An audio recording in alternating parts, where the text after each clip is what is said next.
Hey everybody, Tony D with another hot take, this time on the woke Star Wars controversy. Can't stop talking about this franchise. I'm so sick of it. As many of you may or may not know, I bailed on Star Wars a long time ago. After The Phantom Menace, I said, done.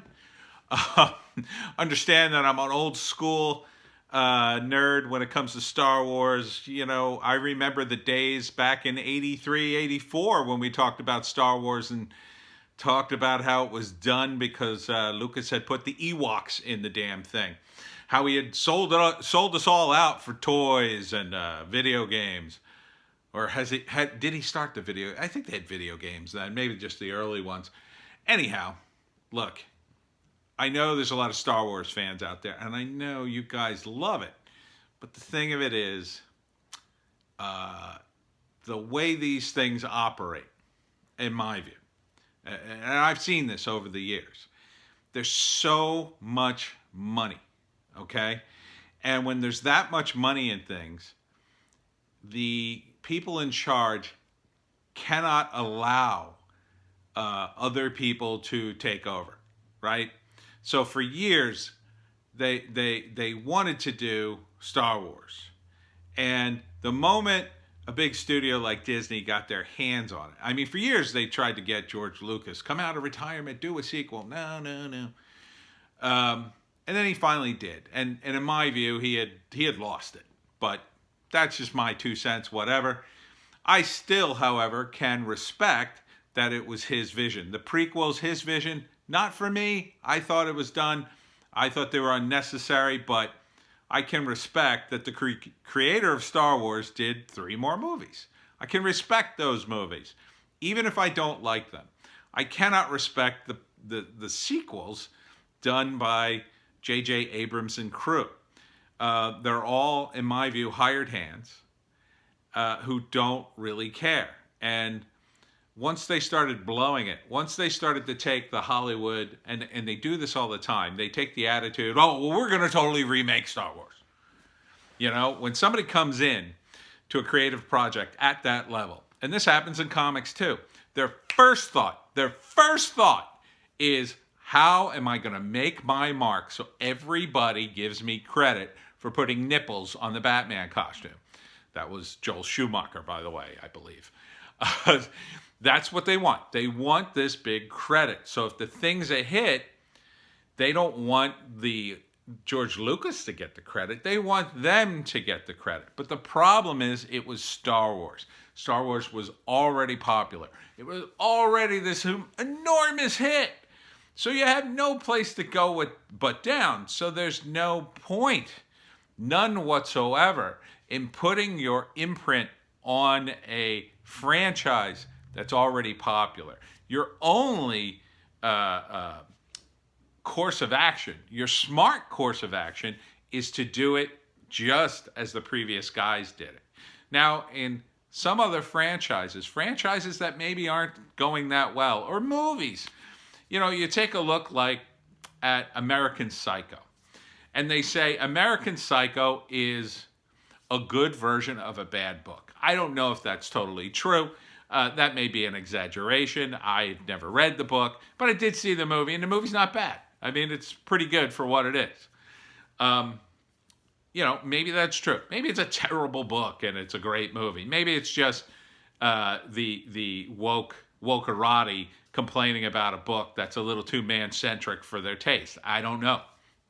But the thing is, that was a case. When you go from book to movie, you can kind of put your imprint on it. You know, because, you know, in the case of, say, Game of Thrones, right? These guys transferred, at least in the beginning, the first 3 seasons, which are amazing, they put their imprint on and they followed the books, and it all worked out great. They created amazing television for 3.5 years, and let's not talk about the rest. But, actually, no, let's talk about the rest. Why did Game of Thrones, in my view, go down the tubes? I think it went down the tubes because it was so wildly successful, the studio had to step in. And it's like the president stepping in. It's like the federal government stepping in. Invariably, they are too big to be able to make everybody happy, right? So once you're already big, what's the next move? Well, we got to broaden the appeal even more. What audience is it being served? And they looked at Star Wars, and I guess they said, well, I don't know, women don't really like this stuff. Okay, let's make it appeal to women. But see, there's an assumption in that move. The assumption is the men will keep going to see it no matter what. That's just not true. You're driving men out. Your audience, the force is female, drove men right out of the theater. So who's going to end up seeing this movie if you're going to turn it into girly fun time? It's going to be dads taking their daughters who want to see it, who have bought into the hype, and the handful of simps who go, well, maybe if I take this girl to see Star Wars, she'll have sex with me. I mean, who's left? You know, anybody with an independent thought in their brain is just going to go, no, I don't want to see that movie. Star Wars, nah, stupid. Even if the movie appeals to women, there are plenty of movies that have been aimed at women that didn't do well. And, you know, women are just like everybody else. They can see a good movie or a bad movie. They can, if they smell a bad movie, they're not going to go see it. Sex and the City, clearly a movie franchise aimed at women. I've heard great things about the first movie. People saw it. It was a pretty decent hit. I've heard nothing but how awful the second movie was. I watched the show. I freely admit it. You couldn't get more girly than Sex and the City. And I watched the show. I watched Absolutely Fabulous. Look, there's an audience. If a show is good, it's good. So the idea that they're going in there just to change it, to make it female, to me is a signal that they have no other idea. To them, the fact that they're making it female in their minds is they're making it better.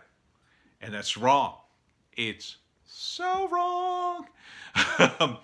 If the creator, George Lucas, couldn't make his franchise any better, how are you going to do it?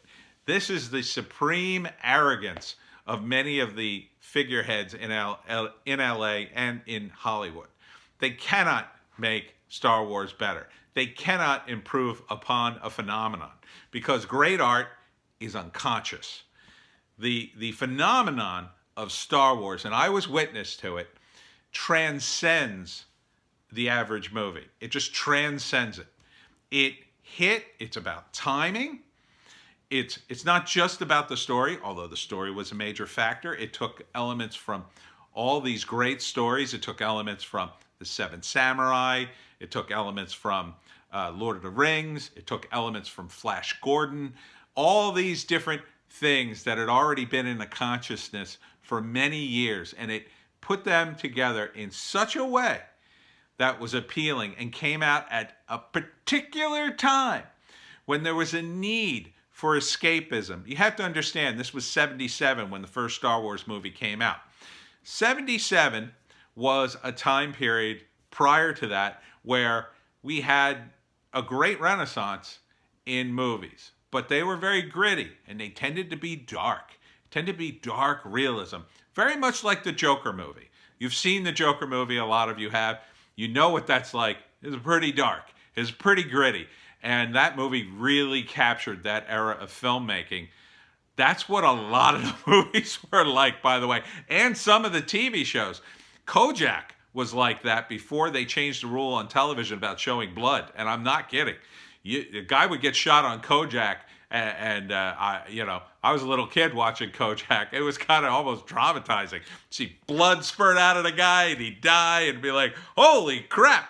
What the hell happened to that guy?" You know, they changed the rule, and for many years when somebody got shot on TV, you never really saw the blood or anything. And then at some point, I was watching a rerun of Kojak, and I guess it was unedited. I don't know what I saw it on. Maybe it was on YouTube. And I was shocked at how bloody it was. And I was like, wow, I don't remember it being this bloody. And then I kind of went, oh, wait a minute. Yeah, I do, because the first half of that series was very bloody indeed.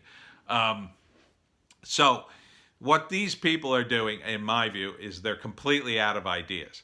These are the noblemen in the French monarchy right before King Louis XVI got dragged out of the palace and beheaded. These are the people who are so tone deaf and so insular. You know, they're trying to take over everything, and they have the money to do it. They have the money to take over the distribution models. And however, they've made one very serious mistake, and that was creating Disney Plus. And Disney Plus will be their downfall, because they're going to end up putting all their entertainment eggs into one basket. And at the end of the day, they're just going to be another thing on the internet. And when that happens, people are going to go, meh, I guess I'll keep my Disney Plus membership. I don't even watch it anymore. It's too expensive. Delete. Unsubscribe. Goodbye. And then good luck getting anybody back to that woke claptrap you call TV shows and movies. They're not going to come back to it. Once everybody's seen those movies. I had a friend who was binge watching all the Star Wars movies. You think by the end of getting to the final sequel, he's going to be like, wow, I can't wait for more. I don't think so. I think the impression he's going to get is, well, these guys are really out of ideas. And at that point, it's done. There's a certain way to do this. And those of us who've worked in comics and have worked in creative writing understand that there's a pacing involved. And movie studios, well, for a time, they kind of understood that, but the studio always fought against the creatives in a lot of respects. And now they have gotten to the point where they actually attempt to micromanage the actual details of the movie, the actual screenplay. And this has been an ongoing process for decades. You know, it started with this exec many years ago, and I think they did a scene of this in The Player about reading a newspaper article and creating a screenplay on the spot based on that, so you wouldn't have to really pay a writer, where you just pay them to type it. That's kind of the attitude in Hollywood for a lot of people. You cannot imagine, when I scour the internets for people who are looking for screenplays, you cannot imagine how many of these ads or posts start with seeking a student who would like to write a screenplay. Now, they're willing to spend hundreds of thousands of dollars on the production because, you know, they have to. The production end, the editing, the sound mixing, and the color correction. That's no problem. Hundreds of thousands of dollars. They're going to spend tens of thousands of dollars on a crew and a cinematographer. Again, they can't really get around the equipment guys, the lighting guys, and the gaffers, and the electricians. You kind of can't get around that. Then it gets to, well, we need stars, we need names, and you're going to have to spend some money on that. And they spend money, boy. They'll spend money on some big star to come in for 2 weeks at $100,000 just to do some cameo or a few scenes that'll tie the whole movie together. And then they get to the actors, and now they're really cutting back on the money. And this is where we start hitting the talent, the real talent, you know, besides the director. And they got to pay the director. They got to pay a cinematographer. Although those guys, they'll shortchange too if they can. They can get away with it if they can say, wow, it's going to make or break you, your career. You'll finally get your first directing credit. Yeah, they'll screw them on the money. And then it gets to the actors, and those guys, they will screw them if they can. But they got to pay them something because they actually have to live, and they know those guys will be homeless in a trailer, and they can't have that. And then finally it gets to the screenwriter, and F him. It's always F him. And that's the problem with Hollywood in a nutshell. F the screenwriter? No, F you. F you. Let your franchise die because it has no ideas, has no heart, and no one is thinking about how to write it. You know, they hired this woman. She's going to be the showrunner, and she's going to, you know, create it, and she's going to direct it and write it. It's like, I don't think so. First off, I don't believe for a second that that's going to happen. When they say write, what they really mean is she's going to stand in a room with a bunch of actual writers and tell them what to write, and then they're going to go off and write their episodes. This is my guess, my speculation, based on what I know from other shows, and then they're going to come back to her, and then she's going to tweak it.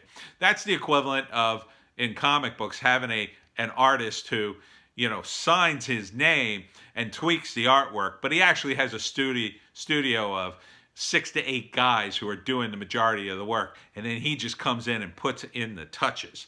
That's not the same as writing the damn thing. And when you have the bigger staff you have, the more distant you are from the product. And if you're just churning out episodes based on the time, and you don't have people who are actually really good, who are actually really invested in their craft, forget it.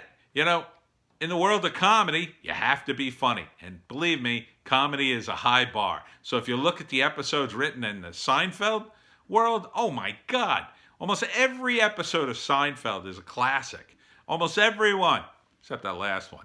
Almost every one is amazing. And you look at Curb Your Enthusiasm, same thing. And that's very telling to me. That's very telling that Larry David is very hands-on, number one, and very hands-off, number two, because there were a lot of writers on that show, a lot of funny writers who were involved with the show. Where are the sci-fi guys on these Star Wars shows? Where's the big announcement that the Hugo Award winners have been hired by the people at Disney to write these sci-fi epics? Where are they? They're nowhere, because I don't think they're hiring any of them. I don't think they care one iota, because for them, in their perception, they can't see how that moves the needle on their profit. But it does. And you have no further to look than the current crop of Star Wars toys that aren't selling. They're not selling. We finally hit the bottom. And so with this new Star Wars TV show, forget it. It's not going anywhere. It's not going to be The Mandalorian.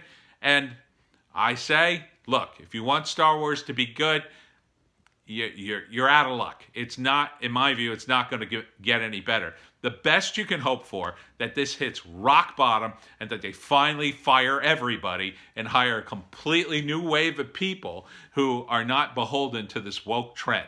Then you might get something halfway decent that can build up over the years and make you forget this terrible era of wokeness. But I'm telling you, somewhere out there, someone has the next big idea. And there's probably lots of them out there. And we're wasting our time on trying to keep ideas like Star Wars viable when they've been driven into a ditch. Don't waste another second on this, is my opinion. Don't waste another moment of your life on this. Move on to new stuff and find something new. Because Star Wars, Star Trek, all this genre stuff, it started small. It was in the shadows, or some version of it were in the shadows, and then people saw it, and a fan base developed around it, and then eventually we got the movies and TV shows we wanted, and really, it's only a window of time that it's good. So you have to understand that we've passed the window of Star Wars, Star Trek, and a lot of these big franchises. There was a window, and we saw it, and it was great. Everything outside that window, meh. So look for the new, I say. Forget these guys. Forget Star Wars. It's done, okay? And you're not doing it any favors by rewarding these guys, watching it, hoping it's going to get better. It's not the way to reward them. You have to punish them for giving you, in my view, a bad show. You have to punish Disney by not subscribing to their channel if they're doing stuff you don't like. Now, you may like it. You may like Star Wars. You may like enough shows on the Disney Plus to say, no, this is worth it for me. And that's fine. That's your opinion. You're entitled to it. But the moment you feel like you're holding out for something better, that's when you should really rethink things. Because the longer you just blindly subscribe and hope things get better, and I've seen it in comic book stores, for years, I had guys coming in buying superhero comics that they just didn't like, and it was over for them, and they couldn't move on until they had spent years waiting, and they were rewarding bad stories and art as far as I was concerned. So don't do that. Don't reward the bad. Hold out for the good. Set your bar high, fanboys. That's what I say. Okay, so that's my rant. I'll see you next time. Oh, yeah, and check out our live stream because we talked a little bit about that too.